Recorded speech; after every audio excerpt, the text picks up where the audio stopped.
Assalamualaikum warahmatullahi wabarakatuh. Nama saya Aisyah Humaira binti Muhammad Nazir.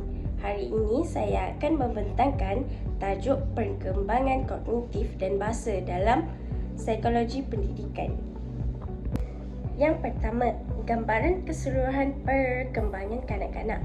Perkembangan manusia ialah perubahan yang bersifat kualitatif. Sifat perubahan ini tidak dapat diukur tetapi jelas berlaku jika dibandingkan dengan peringkat awal perkembangan. Contohnya, bayi yang baru lahir tak dapat bertutur, meminta sesuatu yang dikehendakinya. Apabila mereka berumur 1 tahun, mereka mula berupaya untuk menyebut satu ataupun dua patah perkataan. Sebagai contoh, mama ataupun papa. Dari keadaan yang tidak boleh bertutur kepada kebolehan bertutur, ini membuktikan kanak-kanak telah mengalami perkembangan. Yang kedua, teori perkembangan kognitif Piaget. Menurut Piaget, kanak-kanak yang aktif membentuk suatu kefahaman terhadap persekitaran mereka melalui 4 tahap perkembangan kognitif. 2 proses penting dalam membina kefahaman tentang dunia persekitaran mereka ialah organisasi dan adaptasi. Teori perkembangan kognitif Piaget juga memberi kemampuan kita untuk membezakan antara idea penting dan untuk kurang penting dan kemampuan kita untuk membandingkan satu idea dengan satu idea yang lain. Ini adalah 4 tahap perkembangan kognitif Jean Piaget. Okey, bermula dari 0 hingga 2 tahun di peringkat sensori motor, cara berfikir mereka menggunakan deria pergerakan dan deria yang lain untuk meneroka dan memahami dunia mereka.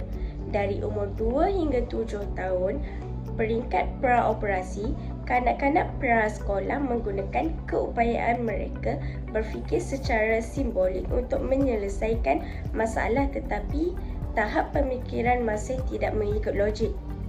Oleh itu, mereka mudah diberdaya oleh persepsi yang berlainan. Dari umur 7 hingga 11 tahun, peringkat operasi konkret, kanak-kanak memasuki zaman persekolahan, mereka bermula berfikir secara logik dan konkret.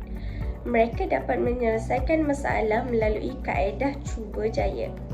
Dan umur 12 tahun ke atas, di peringkat operasi formal, remaja boleh berfikir secara abstrak tentang konsep hipotetikal dan boleh memikirkan akibat jangka panjang sesuatu perbuatan.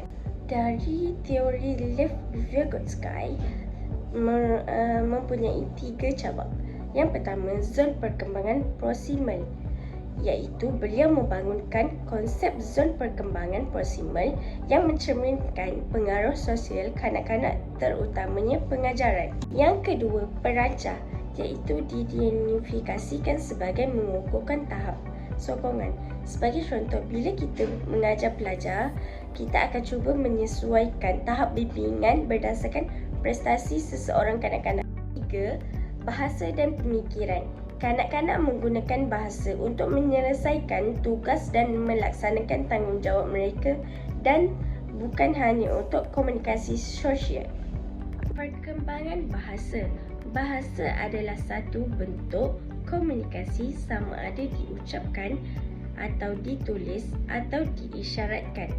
Semua bahasa manusia mempunyai ciri-ciri serupa, iaitu generativiti, tak terhingga dan peraturan organisasi bahasa.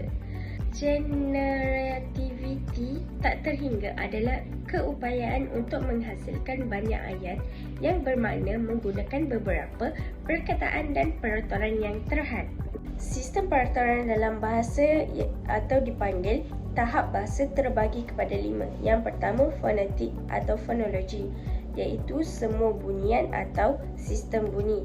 Yang kedua, morfologi, iaitu bentuk dan perkataan. Yang ketiga, sinteks, iaitu klausa dan ayat. Yang keempat, semantik, iaitu pelbagai jenis makna. Yang kelima, pragmatik. Pragmatik iaitu penggunaan bahasa. Sekian, terima kasih.